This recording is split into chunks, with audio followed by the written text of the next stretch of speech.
ಸಾವಿಗೆ ಒಂದು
ಓಂ ನಮಃ ಶಿವಾಯ.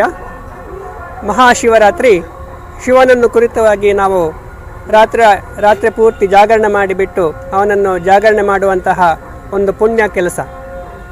ಪ್ರತಿ ವರ್ಷ ಮಾಘ ಮಾಸದ ಕೃಷ್ಣ ಪಕ್ಷದ ಬಹುಳ ಚತುರ್ದಶಿಯಂದು ಶಿವ ಮತ್ತು ಪಾರ್ವತಿ ಮದುವೆಯಾದ ದಿವಸ ಅಥವಾ ಗಿರಿಜಾ ಕಲ್ಯಾಣವಾದ ದಿವಸ ಅಂತೇಳಿ ಪ್ರತೀತಿ ಇದೆ.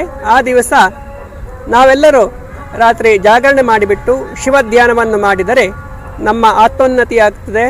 ಮಾಡಿದಂಥ ಪಾಪ ಎಲ್ಲ ಕ್ಷಯವಾಗಿಬಿಟ್ಟು ನಮ್ಮ ದೇಹಕ್ಕೆ ಮತ್ತು ಮನಸ್ಸಿಗೆ ಉತ್ತಮ ಆರೋಗ್ಯ, ಸುಖ, ಸೌಭಾಗ್ಯ ಆ ರುದ್ರದೇವರು ಒದಗಿಸಿಕೊಡ್ತಾರೆ ಅನ್ನೋ ಪ್ರತೀತಿಯಿಂದಾಗಿ ಶ್ರೀ ಧರ್ಮಸ್ಥಳ ಮಂಜುನಾಥೇಶ್ವರ ಆಯುರ್ವೇದ ಮಹಾವಿದ್ಯಾಲಯದ ಆಸ್ಪತ್ರೆಯ ಆವರಣದಲ್ಲಿರುವಂತಹ ಸುಮಾರು 800 ವರ್ಷ ಇತಿಹಾಸ ಇರುವಂತಹ ನಮ್ಮ ಹಳ್ಳದ ರಾಮೇಶ್ವರ ದೇವಾಲಯದಲ್ಲಿ ಕೂಡ ಶಿವರಾತ್ರಿಯ ಮಹಾಪೂಜೆಯನ್ನು ನಾವು ಹಮ್ಮಿಕೊಂಡಿದ್ದೇವೆ. ಆ ಪ್ರಯುಕ್ತವಾಗಿ ಬೆಳಗ್ಗೆ 7 ಗಂಟೆಯಿಂದ ಮರುದಿವಸ 7 ಗಂಟೆಯವರೆಗೆ ವಿವಿಧ ಕಾರ್ಯಕ್ರಮಗಳು, ಪೂಜಾ ಕೈಂಕರ್ಯಗಳನ್ನು ನಾವು ಆಸ್ಪತ್ರೆಯ ದೇವಸ್ಥಾನದಲ್ಲಿ ಕೊಡ್ತಾ ಇದ್ದೇವೆ. ಈ ಕಾರ್ಯಕ್ರಮದಲ್ಲಿ ಬೆಳಗ್ಗೆ 7 ಗಂಟೆಗೆ ರುದ್ರಾಭಿಷೇಕವಾಗಿ 10 ಗಂಟೆಗೆ ಮಹಾಮಂಗಳಾರತಿಗೆ ಪ್ರಸಾದ ವಿತರಣೆ ನಡೀತಾ ಉಂಟು.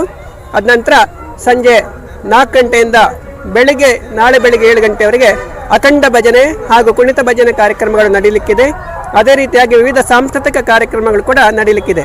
ಅದಲ್ಲದೆ ಸಂಜೆ 6:30ಯಿಂದ ರಾತ್ರಿ 9:30 ತನಕ ಶತರುದ್ರಾಭಿಷೇಕ ಕಾರ್ಯಕ್ರಮ ಕೂಡ, ಪೂಜಾ ಕಾರ್ಯಕ್ರಮ ಕೂಡ ನಡೀಲಿಕ್ಕುಂಟು.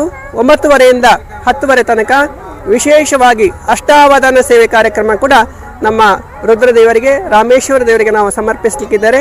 ಹಾಗೆ ರಾತ್ರಿ 11 ಗಂಟೆಯಿಂದ ಬೆಳಗ್ಗೆ 7 ಗಂಟೆವರೆಗೆ ಅಖಂಡ ಭಜನೆ, ಕುಣಿತ ಭಜನೆ, ಬೇರೆ ಬೇರೆ ರೀತಿಯಾದಂಥ ಕಾರ್ಯಕ್ರಮಗಳೆಲ್ಲ ನಡೀತಾ ಉಂಟು.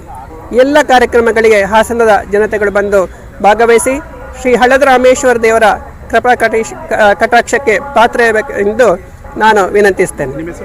ನಾನು ಡಾಕ್ಟರ್ ಅಶ್ವಿನಿ ಕುಮಾರ್ ಅಂತೇಳಿ ಸಂಸ್ಥೆಯ ಉಪಪ್ರಾಂಶುಪಾಲರಾಗಿ ಕೆಲಸ ಮಾಡ್ತಿದ್ದೇನೆ.